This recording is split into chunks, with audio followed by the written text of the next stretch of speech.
Tanim tayo ng talong dito. Nakabitin lang sila. Ayan. Ayan mga idol. Limang puno lang to. Kasi sayang naman kung makabayaan lang.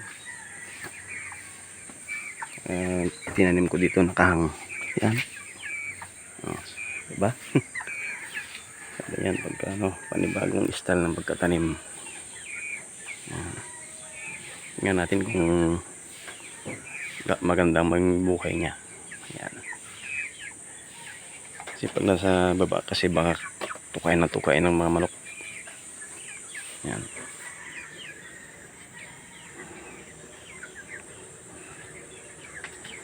Yan mga idol. Maganda pa naman. Makapagtanim tayo ng gulay kahit paano. Yan. Kasi may alaga na tayong manok. May tanim pa tayong gulay. Yan. Yan mga idol. Bye.